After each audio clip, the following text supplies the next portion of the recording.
Mom abandoned us for her lover 6 years ago. However, she suddenly came back to scam my dad. So I caught her red-handed and called the cops, but it backfired badly. Hi everyone. So a little backstory before I talk about what happened. I 22F have been living with my dad 53M for 6 years. Ever since my mother 48, F ran away with her deadbeat boyfriend. That happened 6 years back, and since then it's just been us. It wasn't as though my parents had an unhappy marriage or anything. It just happened out of the blue, and one fine day, she was just gone. She left my dad an email, and within a year, they were divorced. She didn't get any alimony though because she'd been cheating for almost a year, and I guess that's the only thing she'd really been upset about. Otherwise, from what I heard, she was doing just fine. I have a couple of friends whose moms are friends with my mother, and they stayed in touch even after she eloped, so that's how I'd get to know what she was up to. My dad tried his best to protect me from all of it and would maintain that my mom wasn't a bad person, but she was just confused and had made some bad decisions. Even though she'd abandoned us and run away, my dad didn't want to speak ill of her until date. He doesn't after everything she's put our family through. He still gave her a chance to redeem herself. But she's just a snake. My dad got full custody of me, mostly because she didn't want custody of me at all, which wasn't surprising at all because my dad and I always had a better relationship as compared to my mother.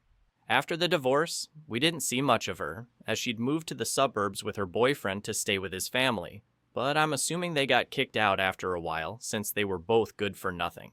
My mother had never worked a day in her life, and her boyfriend was a college dropout. For 6 years, we didn't hear from her, and then last week she turned up at our door out of the blue with all her stuff and started asking my dad for forgiveness. She told us that her boyfriend, the guy she'd run away with, had been having an affair with another woman for the past 3 months, and she'd just found out about it. They'd fought, and he'd kicked her out. So after spending 2 days in a hotel, she came straight to the only man she knew would always have a soft spot for her. My dad. I wasn't impressed because I actually physically cannot stand looking at my mother after what she did to my dad. He was a shell of a man for a long, long time after she left, and it was me who helped him come back to life. He would go to work in everything. He'd do everything he used to do in his daily life before she left, but he'd hardly ever smile or laugh. I knew he was suffering and was clearly depressed for years after she left, but with time and a lot of therapy, he's finally been getting better consistently for the last couple of years. My mother had broken my father in a way that nobody deserves to be broken, so I think it's quite reasonable for me to hate her guts. I didn't want her in the house and even told my dad right in front of her that I didn't think we should be helping her, but my dad told me that he couldn't turn her away, especially since it was really late at night when she'd shown up, and she looked the part too. An image of helplessness, with running mascara and hair that hadn't been washed for days. She'd clearly done her homework well and knew exactly how to get my dad to feel pity for her.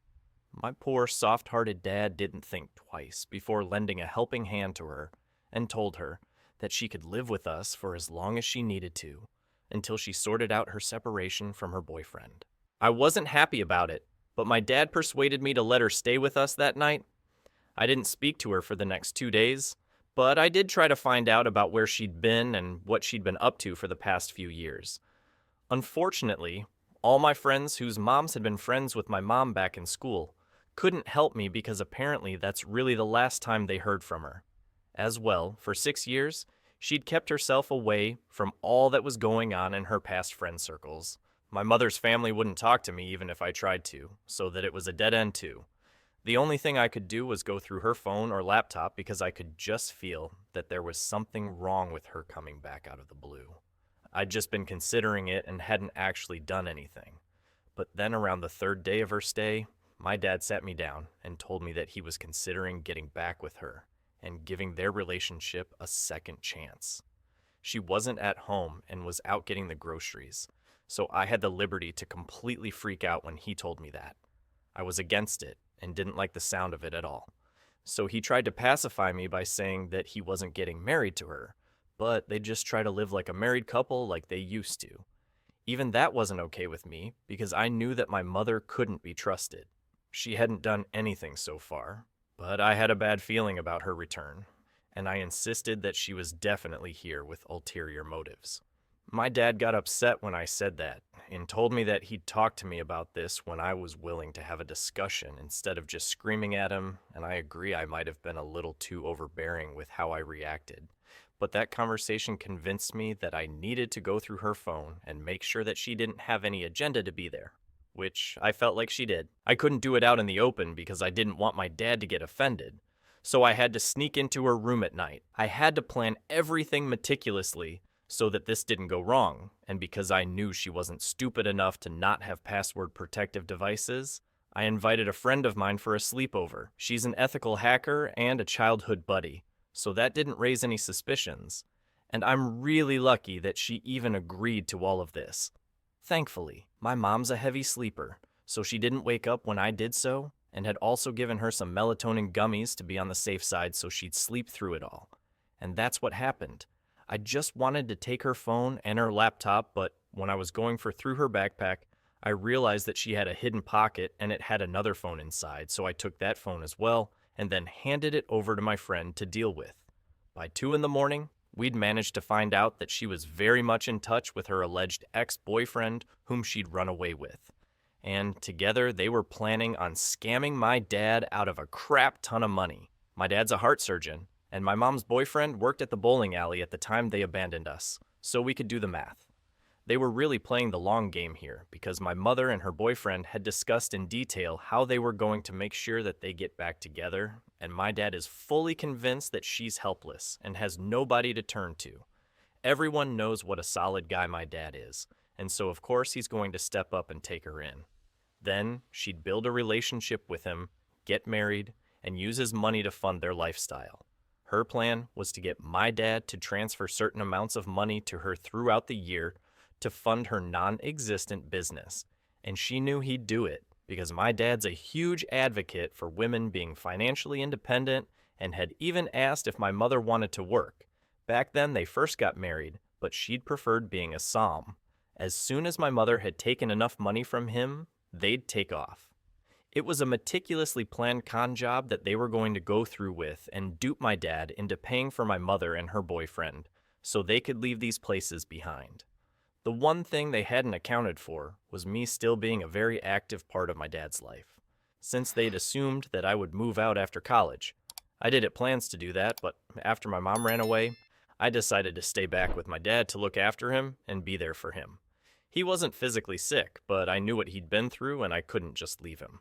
My mother had even had a conversation with her boyfriend about how I had been there and almost ruined her plans with my interference, which is why they decided that they needed to win me over too if they wanted to make this work.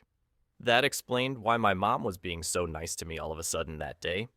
But unfortunately for her, I could see right through her BS and didn't buy even 1 second of her little act. I copied all the data from all her devices to use as evidence against her, and then put everything back in its place. I didn't sleep at all the entire night, and only when my friend left the house at 8 in the morning did I finally take a 2-hour nap. It was a Sunday, so I knew everyone would be home. Most importantly, my dad would be home. I didn't say anything to him, and as soon as we were all up, I called the cops, and within half an hour they were at our door and were dragging my mom away to the precinct. I'd already transferred the data that I'd gathered to a pen drive and handed it over to the cops, who showed up. My mother was going to be detained while the cybercrime department verified whether all the data was authentic or not, and they also seized my mom's devices. It was a confusing morning for both my parents, and my mother was acting out in a frenzy and kept screaming that I was trying to frame her, but I ignored her and just spoke to the cops. My dad was trying to calm my mother down and looked just as lost and confused as he probably felt on the inside. After around half an hour, the cops finally left with my mother, who went kicking and thrashing, and I could finally tell my dad everything peacefully. Unfortunately, that's where things went very wrong for me, because instead of asking me about what had happened, my dad lost his cool with me.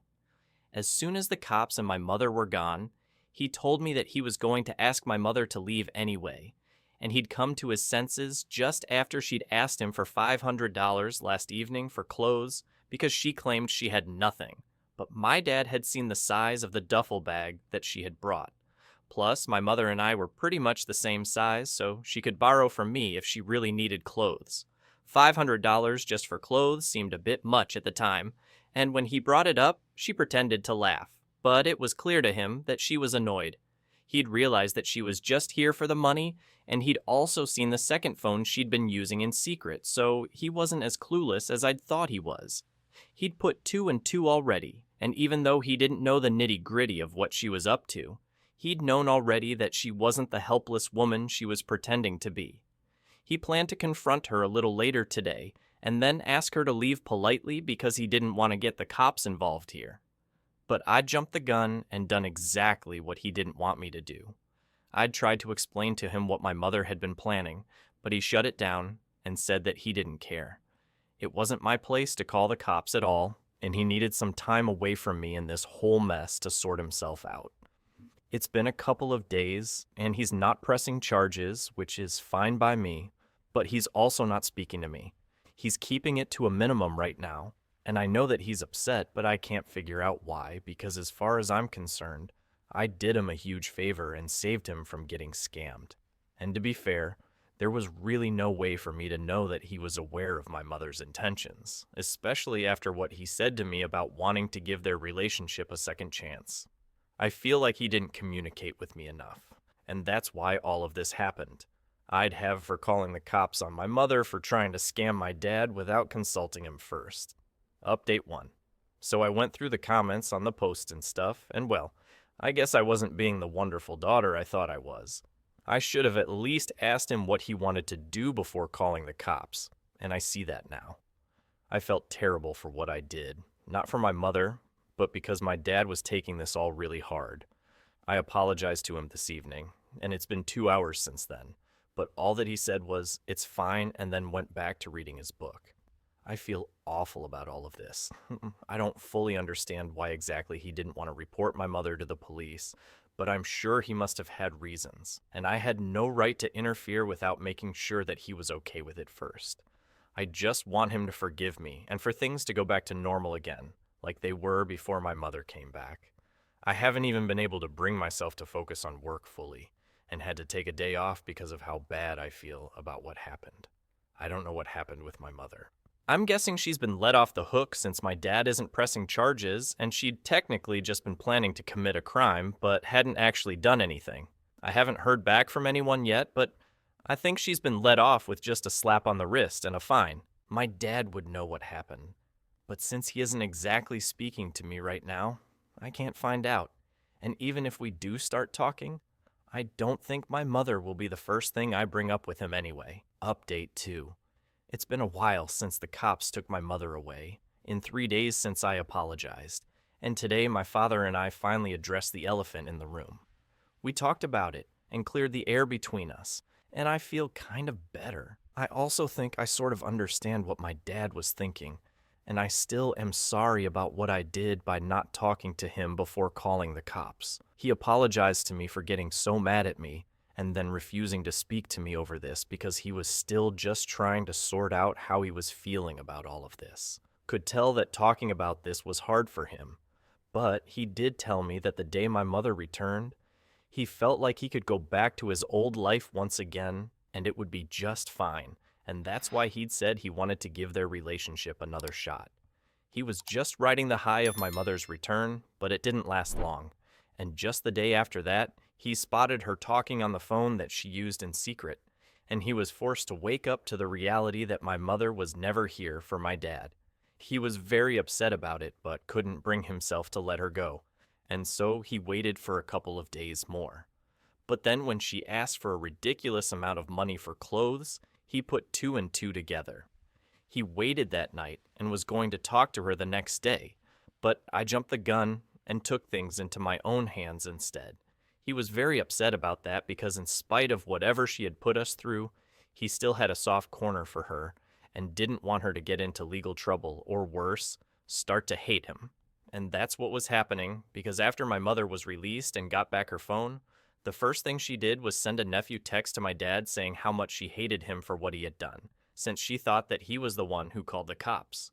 Then she blocked him, and that was it. He was really upset about that, and so he'd been taking it all out on me since the arrest. But he'd finally come to his senses now, and he knew that the way he had reacted made no sense. He apologized to me profusely and acknowledged that maybe therapy wasn't working out for him as well as it was in the past, and that he needed to attend his sessions more regularly than he had been, because clearly he still hadn't been able to move on from my mother completely. And I don't blame him, really.